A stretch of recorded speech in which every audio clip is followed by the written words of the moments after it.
What is going on, guys, gals, non-binary pals? It's your boy Artisan Kane, and we're gonna do a very quick preview of our first week in season 3. Getting ready here to go up against Kai, the coach of the Alolan Strikers. Play in about an hour, so just want to do a quick little recap of what I'm bringing here before the video starts. That way, you got an idea of my thought processes behind this and why I brought everything that I did decide to bring. So first up, as you can see here on the screen, we've got Artemis, our Durant. We're gonna run a life orb set here with the, as you can see, we're Jolly, max attack, max speed. This is gonna help us hit really hard, really fast. Premier Dynamaxer, especially with the move set we're bringing. Whether I decide to Dynamax Durant or not, Hone Claws is a very, very great move for Durant to get rid of that hustle drop in accuracy. So with the hustle on life orb boost, obviously in Dynamax, Durant can hit really hard, right? But if we are either later in the game where something's already Dynamaxed, or we don't really want to click that yet because we want to bait out some other stuff, we can click Hone Claws, get rid of that accuracy drop, increase our attack at that same time, and this helps us to put ourselves in a position to hit a lot harder. Now, Durant's speed tier is fantastic against this team. Kai does have a lot of mons that are over this threshold, Sceptile being one. Who else? Barraskewda. Obviously one of the fastest mons in the game at base 136 speed, I believe. So after this, that Hone Claws boost helps us to be in a position where we can put a lot of pressure on that team if we can get rid of some of those other threats first. Obviously, we don't want to be clicking, Dynamax turn 1, anything like that with Durant. Durant's not even going to be our lead because we need to put Durant in a position to do what it needs to do.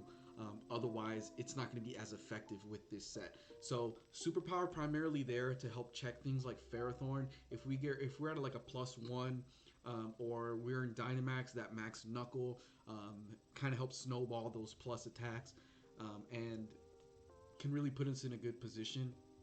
I think Dusk Noir is the only mod that Kai has that is immune to fighting, and I'm not too sure if Dusk Noir makes an appearance in this game. So I think Durant puts us in a really good position. Iron Head, obviously, our preferred stab move, and I kind of went back and forth on this last move quite a bit. Rock Slide. I wanted to have a move that helped cover for something like Entei. Obviously, Entei, very strong, very fast fire Pokemon, could absolutely obliterate Durant if we are in the wrong position. If it's something like a Choice Scarf set, I really don't know, especially since Entei cannot Dynamax. It'll be really interesting to see what kind of set Entei brings, maybe Choice Band or Heavy Duty Boots. So Rock Slide helps us if we're Dynamax, Max Rockfall, obviously helping change the weather for things like Barraskewda, putting up sand and all that good stuff. But also gives us a check for both Entei and Galarian Moltres. Galarian Moltres doesn't like the rocks. I was originally thinking of doing like a Stomping Tantrum that I run on Durant a lot, but obviously that ground coverage doesn't touch Galarian Moltres. So we want to have more stuff on there that can actually touch those other mons. Next up here, let's see, we have Hades. So Hades is our Buzzwole here, running heavy duty boots.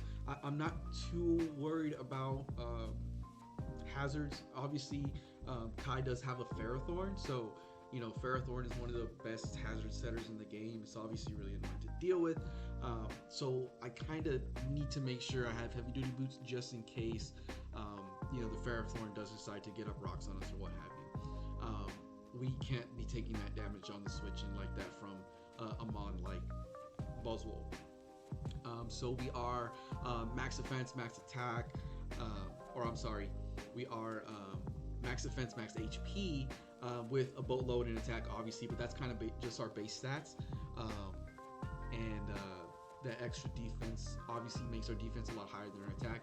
So the beast boost will be going to defense if we can get that ball rolling. Now the set we're running a bulk up set. I went back and forth on this quite a bit with what I wanted to do with Buzzwole. But I think if we can get a bulk up off late game, like this could be a real problem to deal with. Drain Punch being the stab move, getting health back is fantastic. Um, Thunder Punch helps cover some of these other mons like Wishy Washy from coming in. Wishy Washy with the schooling can be very bulky and be a pain in the butt to deal with. So once we can get like a bulk up and maybe we get some of those defensive boosts, we can be in a position where it makes it very difficult for the opponent to get rid of us. Again, Kai has Entei, has Galarian Moltres, things that are very difficult for Buzzwole to deal with. So things like that have to be out of the way before Buzzwole is going to be in a position where it can really do any sort of damage. Next up, we got Sisyphus. Now Sisyphus I picked up after the draft. I ended up dropping Barbaracle for Sisyphus here, the Sandaconda. Main reason was I still wanted to have a rocker, but I wanted to have a more bulky mon.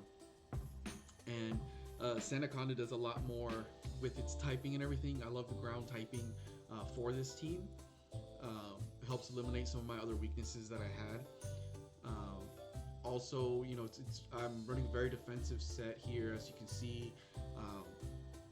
Max HP, not max defense, almost max defense, and then with a little bit of speed investment.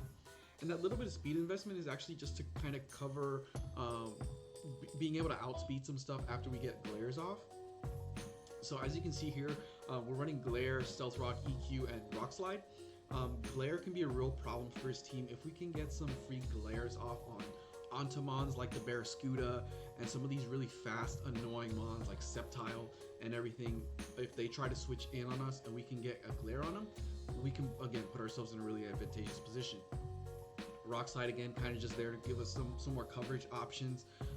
Make sure that things can't switch in on us freely. If I can't just click EQ brainlessly when the opponent has Galarian Moltres. So Sisyphus is going to be our lead. Obviously, rocks are very important, but depending on how Kai leads, I think turn 1 Glare is definitely not a bad choice either to start paralyzing things.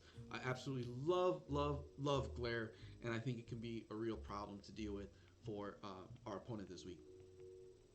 Next, we're running, we got Zagreus here, our Aegislash, running a weakness policy set this week. I really love weakness policy on Aegislash because it is so bulky and such a pain in the butt to deal with, especially once since it's in its shield form. A lot of the times when it's going to get hit, activates the +2, and then I can kind of go on a tear with that. Now, if I can be in a position where I can click Autotomize, or if I can be in a position where I get hit, activate that weakness policy, and then on that same turn have an Autotomize go off, I'm now +2 in attack and +2 in speed. At that point, there's not very much on the team that can take a lot of the things that Aegislash is getting off on this set. So again, we see another rock move, right? Rock Slide. Again, that's kind of just to cover our bases here. Shadow Sneak, obviously outside of Dynamax, is fantastic to be able to get that priority boost. We are not very, obviously Aegislash is not a very fast mon, so Shadow Sneak is something that's fantastic in its repertoire. And then Close Combat to be a real pain in the butt, to be a cleaner late game. Again, once those weakness policies are popped off, once I can get the Autotomize off, this thing can really go on a tear. And next we got Aphrodite, we got Alchemy, running Gmax Alchemy, also Sandaconda. Sisyphus was Gmax also. I highly doubt I'm going to end up maxing Sandaconda, but hey, you never know. So I'd rather have that Gmax there just because it's cooler. Now, this mon, on the other hand, I could see using potentially as a Gigantamax mon. We are running a whole bunch of defense, a whole bunch of HP, and then our natural Spadef on there is also fantastic. So what we're doing here is we are running Calm Mind Acid Power or Acid Armor with Stored Power and Mystical Fire. Stored Power, getting those boosts from the Calm Mind, from the Acid Armor, can be a real pain to deal with.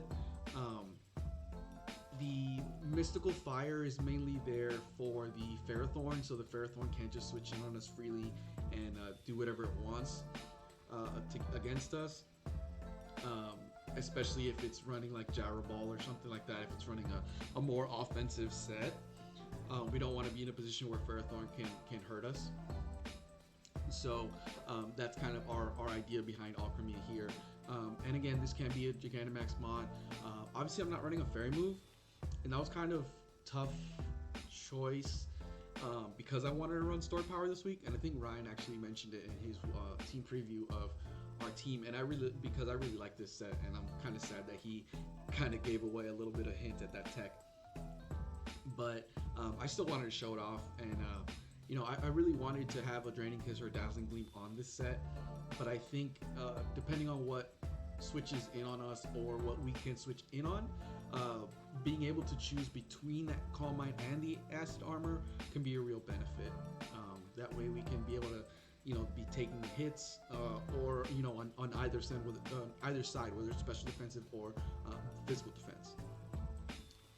And then who do we have left?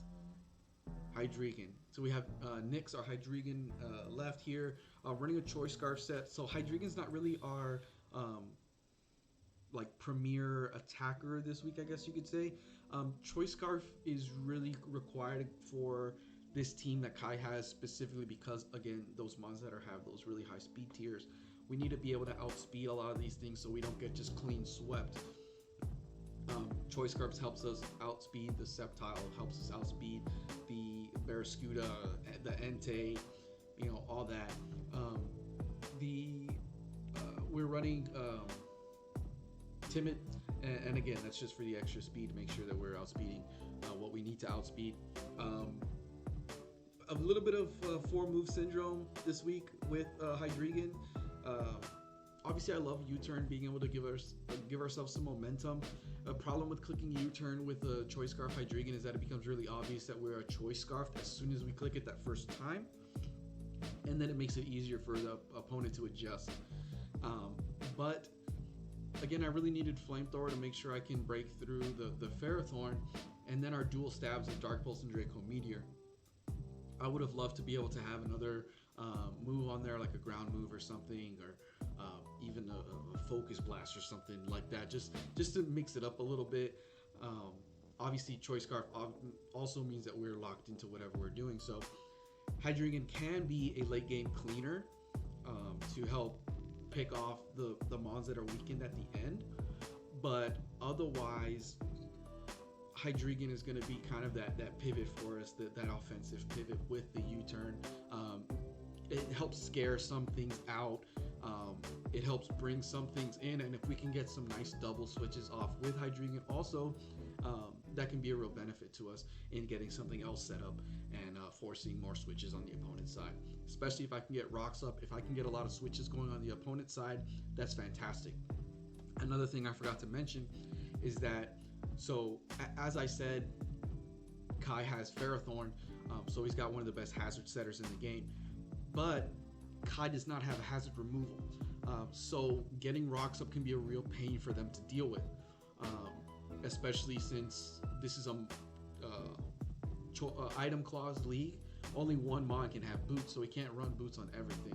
So he basically has to choose between Entei and between the Galarian Moltres.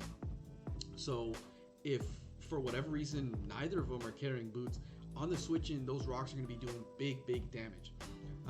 If one of them is, I can see the Galarian Moltres probably most likely to be with the boots. It means that Entei is going to be taking a whole bunch of damage on the switch in. So that helps put us at a advantageous position. So all that kind of stuff is going to be really important going into this battle. Obviously, Kai is no stranger to the league. They've been around, and I'm really excited for this battle. I think this is my first time battling them. Yeah, I think it's my first time battling them, and this is a divisional game, so these games have a little bit more weight to them. So anyways, I'm really excited. This actually went on a lot longer than I thought it was going to. We're over at almost 15 minutes here. So I battle here in about half an hour, so hopefully we can put ourselves in a position where we get our first win of the season. But I know it's not going to be easy. And coming up is going to be the battle. Thanks for watching.